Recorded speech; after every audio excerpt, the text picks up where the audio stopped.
ભુજ નગરપાલિકા દ્વારા દબાણ હટાવ ઝુંબેશ શરૂ કરાઈ છે, જેના ભાગરૂપે મુન્દ્રા રોડ ઉપર આવેલ કચ્છ યુનિવર્સિટીની આજુબાજુમાં આવેલા 5 દબાણો હટાવ્યા હતા, જ્યાં 600 મીટર જેટલી જમીન ખુલ્લી કરવામાં આવી છે।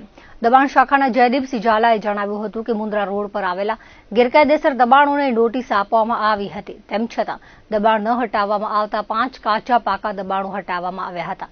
આ દબાણોના કારણે ફૂટપાથ ઉપર ચાલતા રાહદારીઓને હાલાકી અને તકલીફ પડતી હોવાની ફરિયાદો મળી હતી, જે હવે ભુજ પ્રાંત અધિકારી અને નગરપાલિકાના in charge chief officer Anil Jadav Bhuj મામલતદારના માર્ગદર્શનમાં કામગીરી કરવામાં આવી હતી।